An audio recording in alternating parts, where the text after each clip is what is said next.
لأ، هو اللي أنا اكتشفته إنه في بعض الناس عندها لبْس في النقطة دي، سير المجموعة لو اتقطع أو سير الدينامو لو اتقطع ما بيكسّرش موتور العربية، وما لوش أي علاقة بموتور العربية، مش زي سير الكتينة. سير الكتينة معلوم عند كل الناس إنه لو اتقطع بيكسّر الموتور أو بيكسّر الصبابات.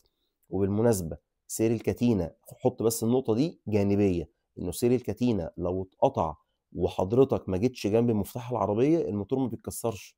بنسبة 95% ما بيتكسّرش، أو الصبابات ما بتتكسّرش، هي بتتكسّر بمجرد ما سير الكتينة بيتقطع، فحضرتك بتجرّب تدوّر مرّة وتدوّر التانية الصبابة بتتكسّر، شكرًا. لكن لو السير بس اتقطع لأ، الموتور بيبقى زي الفل وعادي جدًا. طيب نرجع بقى تاني لسير المجموعة ونقول إنه سير المجموعة لو هو شغّال في الموتور اتقطع لأي سبب من الأسباب عادي جدًا، خلاص انتهينا.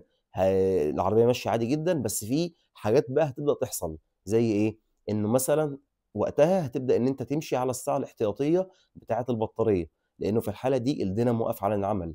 ما هو أنا برضه لازم أقول لك وأفهّمك إنه سير المجموعة مُشغِّل لبعض الأنظمة، زي الدينامو، طلمبة المَيّة، كومبريسور التكييف وهكذا.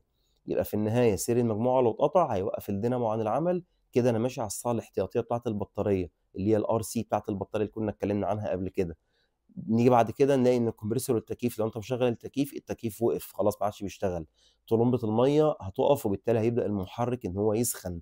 بس دي كلّها أمور يسهل ملاحظتها، عادي جدًا، ما لهاش أي علاقة بقى إن الموتور يتكسّر والقصص دي. حتى في أصعب الأمور إن طلمبة المَيّة هتُقف عن العمل، فمؤشر الحرارة هيبدأ يعلى معاك، خلاص أنت هتُقف بالعربية automatically كده خلاص، تبقى تفتح الكبوت تكتشف إنه سير المجموعة اتقطع، ده ما إذا إنّك أنت ما سمعتش صوته أو ما حسّيتش بيه أو الكلام ده كلّه. ففي النهاية سير المجموعة ما لوش أي تأثير على موتور العربية. الحاجة الوحيدة اللي بنخاف منها في سير المجموعة لمّا بيتقطع حاجة واحدة، إنه يلِف على طنبورة الكرنك يفرملها.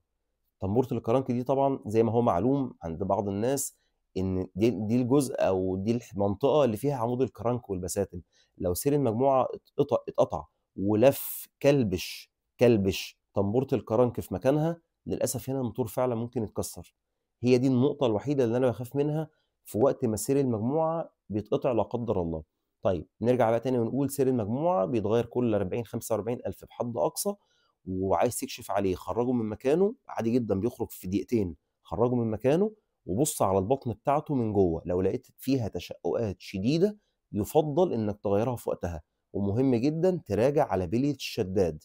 نقول تاني، مهم جدًا تراجع على بلية الشدّاد. لو غيّرت سير المجموعة وبلية الشدّاد عندك قافشة أو فيها مشكلة، أنت كده ما عملتش أي حاجة، بل بالعكس أنت كده مُعرّض إنك أنت تقطع السير الجديد في وقت قصيّر جدًا لا يتعدّى ال10، 15,000 كيلو. فخُد بالك جدًا من السير ومن البلية بتاعة الشدّاد بتاعته.